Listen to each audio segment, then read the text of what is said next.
गया के Magadh medical college के गायनोकोलॉजी विभाग में आज स्त्रियों में होने वाले बच्चेदानी कैंसर के इलाज एवं जागरूकता के लिए एक सेमिनार का आयोजन किया गया, जिसमें मेदांता हॉस्पिटल के डॉक्टरों ने सेमिनार में मेडिकल कॉलेज के कई डॉक्टरों को इसकी जानकारी दी। उन्होंने कहा कि आप सिम्टम को इस तरह से जांच कर सकते हैं, स्क्रीन टेस्ट करके सभी डॉक्टरों को बताया गया। उन्होंने कहा कि आप मरीज को बुलाकर 100 रुपये की जांच से भी उनका बच्चेदानी का क्या एक्टिविटी है आप जांच कर उन्हें इस रोग से बचा सकते हैं। आइए जानते हैं इनसे कुछ बातें। मैं ऑन्कोलॉजी प्रैक्टिस करती हूँ जयप्रभा मेदांता हॉस्पिटल में, और आज का जो हमारा ये आयोजन है गया मेडिकल कॉलेज में, उसमें हम लोगों ने कॉल्पोस्कोपी का वर्कशॉप किया, जिसमें कॉल्पोस्कोपी की ट्रेनिंग दी। ये पर्पस इसलिए भी था, इनिशिएटिव लिया हम लोगों ने कि आपको पता होगा कि सर्विक्स का जो कैंसर है यानी फीमेल का वो अंग जो इजीली एक्सेसिबल नहीं है, बाहर दिखता नहीं है कि बाहर आपको कुछ गांठ दिखेगी तो आप उसकी बायोप्सी कर सकते हो, तो एक अंदर का हिस्सा है जिसके लिए WHO की ये कोशिश है कि जो ये कॉमन कैंसर है जिससे हम अपने आप को आसानी से बचा सकते हैं। हम कहते हैं ना कैंसर का इलाज नहीं है, लेकिन इससे अच्छा क्या होगा कि हम इस कैंसर को प्रिवेंट कर सके, होने ना दे। उसके लिए बहुत ज़रूरी है कि हमें कुछ जांच करना चाहिए। एक बार ऐसा नहीं हर बार कि मशीन की ही ज़रूरत होती है, लेकिन साइंस बहुत आगे बढ़ती है। धीरे धीरे कुछ एडवांसमेंट आते हैं जिसमें हमें उन चीज़ों के साथ आगे बढ़ते रहना चाहिए। और चूँकि ये मेडिकल कॉलेज है, बहुत सारे PG स्टूडेंट्स होते हैं, फिर यहाँ से ट्रेनिंग लेके बहुत आगे इंडिया में और बाहर जाके इस चीज़ का इलाज करते हैं, डायग्नोसिस करते हैं। तो ये एक फर्स्ट स्टेप लिया, जैसा मैम बता रहे थे कि कॉल्पोस्कोपी का जो वर्कशॉप है यहाँ पे फर्स्ट टाइम हुआ है, और मैं लकी हूँ कि वो जयप्रभा मेदांता ने इसको कंडक्ट किया और हम इसमें कुछ अपना योगदान प्रदान कर सके, और मुझे अच्छा लगे।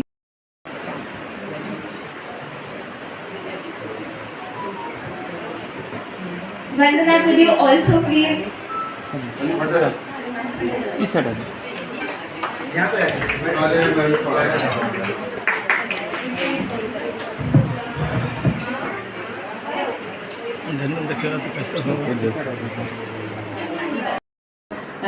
I also thank the oncology unit here from Muzaffarpur. They have established a unit and all the working the Surbi, both Surbi, and they have come. They are doing cytology in the department and colposcopy. एक जगह पे बात बता देते हैं तो कितना आगे स्प्रेड होगा इसकी संभावना कितनी है कुछ गारंटी नहीं है, पर आप लोगों के माध्यम से जो हम बात आज बताते हैं वो बहुत दूर तक जाता है। और ये मैं आपसे रिक्वेस्ट करती हूँ कि इस बात को आप स्प्रेड करिए कि सर्विक्स के कैंसर से बचा जा सकता है। और कहते हैं कि कैंसर बहुत अगर हो जाता है तो उसका इलाज बहुत ही एक्सपेंसिव होता है, बहुत ही खर्चा लगता है। तो एक बात आपको जान के बहुत ही खुशी होगी कि जयप्रभा मेदांता में एक FPP प्रोग्राम है जिसके थ्रू जो मरीज़ उनका एक लिमिटेड है, जैसे आप बोलते हैं ना इनकम 1.5 लाख से 2 लाख से कम, तो जिस भी महिला की इनकम 2-2.5 लाख मुझे लगता है उससे कम है, तो ऐसे मरीज़ को अगर गवर्नमेंट कॉलेज में कैंसर की ट्रीटमेंट की फैसिलिटी उपलब्ध नहीं है, जैसे कि सर्जरी की, रेडिएशन की, कीमोथेरेपी की, तो आप जयप्रभा मेदांता में आप उनको रेफ़र कर सकते हैं और मरीज़ को उसके लिए कुछ खर्च नहीं करना पड़ेगा, कुछ खर्च नहीं करना पड़ेगा। वो ज़ीरो कॉस्ट पे उनका फुल ट्रीटमेंट होगा। अगर सर्जरी लगता है तो सर्जरी होगा, रेडिएशन की ज़रूरत है वो होगा, कीमो की ज़रूरत है तो वो होगा। तो प्रिवेंशन एक जगह है जिसके लिए आज हम लोगों ने कॉल्पोस्कोपी ट्रेनिंग किया कि लोग इस चीज़ को जाने कैसे करना चाहिए।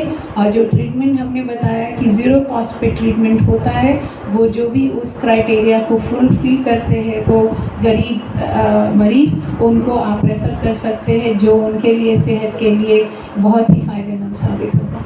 महिलाओं को ये मतलब बीमारी खास कर तो उन्होंने पैसे के तो बहुत पता कैसे चलेगा उनको कि शुरुआत में ही कि जो है ये प्रॉब्लम उनको है सर्विस कैंसर को प्रिकॉशन कैसे ले?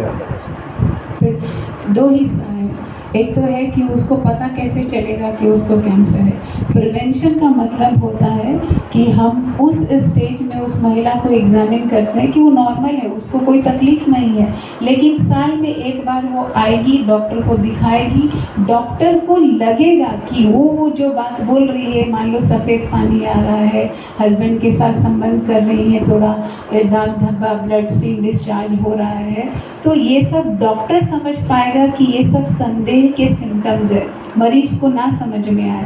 फिर हम एग्जामिन करते हैं तो हमें दिखता है कि कुछ वो एरिया में एबनॉर्मल है या नहीं। ये स्क्रीनिंग है, महिला को कुछ तकलीफ नहीं है और आती है और हम देखते हैं।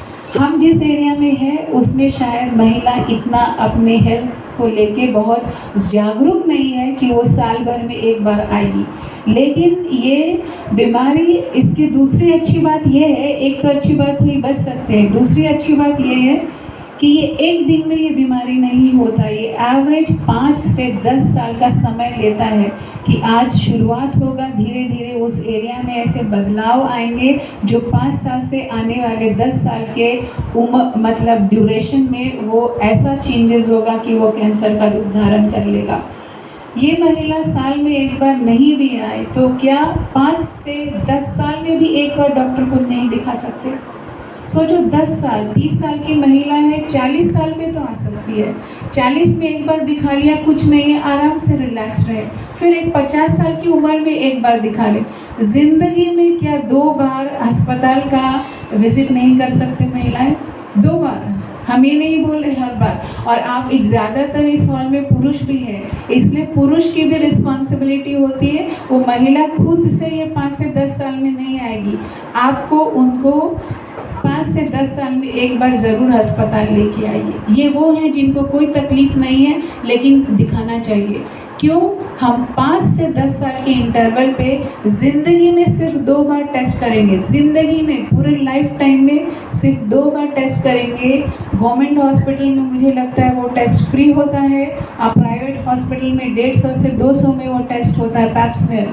आप सोच लो, ज़िंदगी में 2 बार यानी सिर्फ 400 रुपया इन्वेस्ट कर रहे हैं और इस कैंसर से बच रहे हैं। जहाँ फ्री है वहाँ तो कुछ इन्वेस्ट नहीं कर रहे, इतना तो हमें कदम लेना पड़ेगा। अब रही बात कि मान लो आप लोग वो भी नहीं कदम ले पाए, तो क्या सिम्टम्स होना चाहिए जो आपके एंटीना को खड़ा करे कि ये है तो ज़रूर उसको ले जाना चाहिए, चाहे वो कितना भी ना बोल रही है। अगर महीना जो माहवारी जो होता है वो बहुत जल्दी जल्दी आ रहा हो, माहवारी में ज़्यादा ब्लीडिंग हो रहा हो, ठीक है, कोई महिला जिसकी बहुत अर्ली मैरिज हो गई है और बच्चे, जैसे होता है ना कि कुछ रिस्क वाले पेशेंट है, अर्ली मैरिज है, प्रेगनेंसी बहुत अर्ली एज में हो गई, डिलीवरी उनके 6, 7, 5 डिलीवरीज हो चुकी है, ये सब ऐसे महिलाएं हैं जो रिस्क जोन में है कि इनको कैंसर होने की संभावना है, ठीक है, तो उन पे ज़्यादा ध्यान देना चाहिए। अगर कोई ये बोल रही है मेरा पीरियड ज़्यादा आता है, बार बार आता है, ब्लीडिंग ज़्यादा होता है, ठीक है, या फिर ब्लीडिंग के बीच में भी मुझे थोड़ा बहुत सफ़ेद पानी आता है जिसमें बदबू है, स्मेल है, जिसमें कि हमें ऐसा लगता है और कांटेक्ट अगर कर रहे तो ज़्यादा ब्लीडिंग होता है, ये वो पेशेंट है जिनको आप प्लीज़ ज़रूर आप हॉस्पिटल में लेके आइए और डॉक्टर के कंसल्ट करिए। मैं चाहूँगी कि जिनके कंट्रीब्यूशन से ये हुआ है, लिखने के लिए ठीक है या तो जिनके सौजन्य से हम लोगों ने ये कदम लिया है, हमें उनका योगदान नहीं भूलना चाहिए। और मैम की तरफ से कुछ अनुग्रह नारायण मगध मेडिकल कॉलेज गया, हम लोग बीच बीच में जागरूकता अभियान चलाते हैं, जैसे कैंसर डे हुआ या इस तरह का कोई प्रोग्राम हुआ तो महिलाओं के लिए चलाते हैं। लेकिन चूँकि अशिक्षा और इकोनॉमिकली बहुत ये है, कमज़ोर होती है, सब पेशेंट नहीं आ पाती है, और फीमेल लोग right from birth to death neglected lot है। हम लोग के समाज में लड़की का जन्म से लेकर मृत्यु तक उसको ध्यान कम जाता है। जो जागरूकता फैलाने की ज़रूरत है, वो 4-5 बार बोलती भी है तो उसकी मदर इन लॉ या घर के लोग या हस्बैंड बोल देते नहीं ये कोई खास बात नहीं है, ये ठीक हो जाएगा।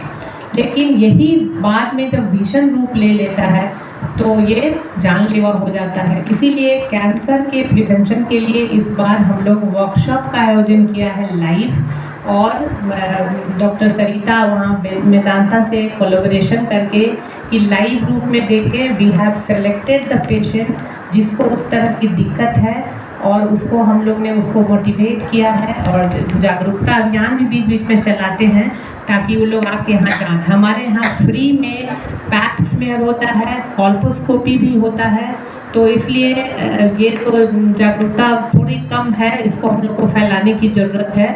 और यहाँ के जो भी सुपरिटेंडेंट, प्रिंसिपल या जो सर लोग जो सीनियर हैं, उन लोग का हमेशा ही योगदान रहता है इस संबंध में कि आप बीच बीच में इस तरह का प्रोग्राम, तो इसी के तहत आज हम लोग ये प्रोग्राम कर रहे हैं। और हम लोग ये आशा रखते हैं कि भविष्य में भी ऐसे प्रोग्राम हम लोग करेंगे, सो दैट कि हम लोग इस ड्रेडेड जो बीमारी है कैंसर, बच्चेदानी के मुंह के कैंसर को, जैसा सरिता मैडम ने कहा कि 10 साल का टाइम लगता है, काफ़ी टाइम है ना, इसमें हम लोग ज़रूर उसको प्रिवेंट कर सकते हैं। आजकल इसके लिए वैक्सीन भी आ गया है जो कि शुरू में ही बच्ची को जैसे 9 to 14 ईयर्स में या 10 to 15 ईयर्स में हम लोग देते हैं 3 डोज।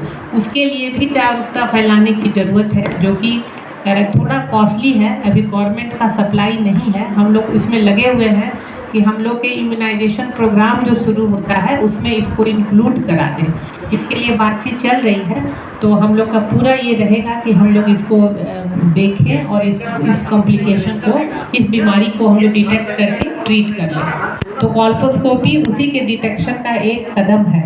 एंड पहले स्क्रीनिंग करके हम लोग साइटोलॉजी से रखे हैं पेशेंट को, उसका कॉल्पोस्कोपी करेंगे, फिर बायोप्सी करेंगे, then will do the treatment. Thank you.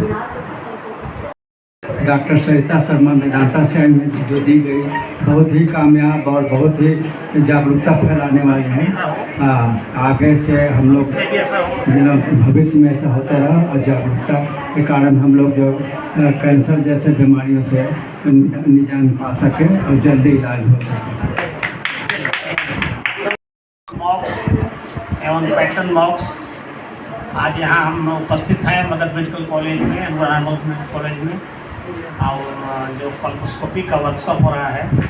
सबसे पहले तो मैं अपने मैडम को धन्यवाद दूँ जिन्होंने ये अवसर दिया, मुझे बताया। अभी सारी बातों को आपने सुन ही लिया। एक प्रश्न आप लोगों ने जो किया उसके जवाब मैं दे रहा हूँ। कैसे जानेंगे कि ये कॉल्पोस्कोप कराना है या इलाज कराना है? द कॉमनेस्ट जो सिम्टम है, सबसे कॉमन सिस्टम जो ओपीडी में हम लोग देखते हैं वो है बैकएक। कोई भी पेशेंट आती है तो सब बीमारी के साथ कहती है कमर में दर्द है।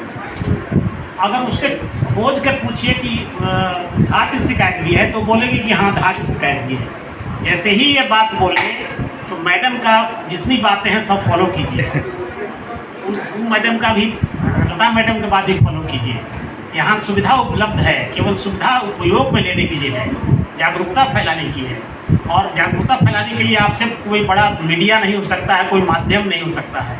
और मैं तो ये बराबर कहता हूँ, मैं तो जितने भी पॉलिटिशियन मेरे पास आते हैं मैं कहता हूँ कि आप भाषण दीजिए, लेकिन 2 मिनट समय निकाल के जागरूकता, स्वास्थ्य जागरूकता के बारे में ज़रूर बोलिए कि मगध मेडिकल अस्पताल है और ये यहाँ जाकर ये सुविधा बरकरार है। या ये एक बार यहाँ MLA साहब आए थे किसी मरीज को देखने के लिए, तो भवन को देख के बड़ी चिंता में पड़ गए।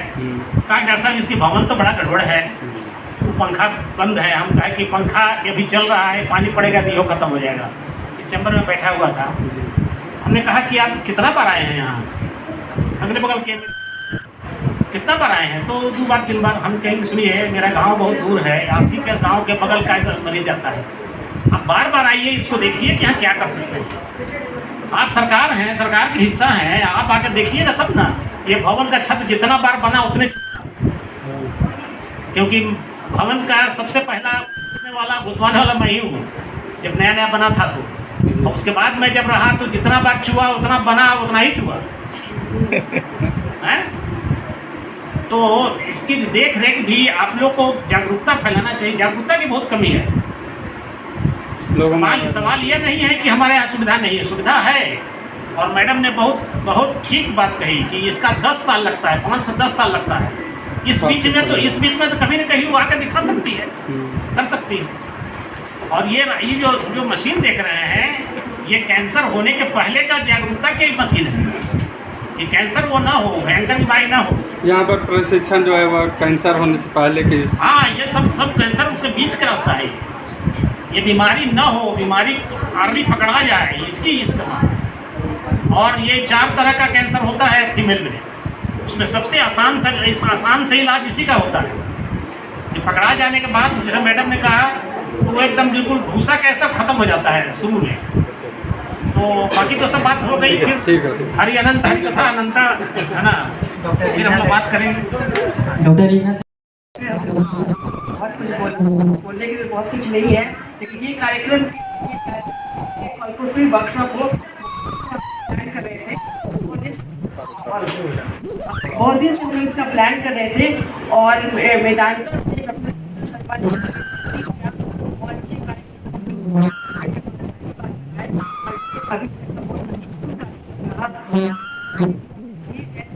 कैंसर सर्विक्स बच्चेदानी का कैंसर है, उसको प्रिवेंट किया जा सकता है, इसको रोका जा सकता है। क्योंकि बच्चेदानी कैंसर महिलाओं में सबसे नंबर 1 ब्रेस्ट कैंसर के बाद वैसे तो इंडिया में यही नंबर 1 कैंसर है। और ऐसा कैंसर है कि जिसको अगर हम लोग स्क्रीन करें, इसको जांच करें, तो इसको प्रिवेंट किया जा सकता है। और इसमें महिलाओं के का जो डेथ ड्यू टू कैंसर नहीं हो सकता है। तो प्रिवेंशन है इसका इम्पोर्टेंट। इसी प्रिवेंशन के लिए हम लोगों ने ये वर्कशॉप ऑर्गेनाइज किया, ताकि हमारे बच्चे पीजी स्टूडेंट्स हम लोग सब इसके लिए ट्रेन हो जाएं और इस एरिया में इस कैंसर को प्रिवेंट कर सकें। शहर में तो जागरूकता है थोड़ी बहुत, लेकिन ग्रामीण क्षेत्रों में देखा जाए तो एकदम जीरो के बराबर जागरूकता है।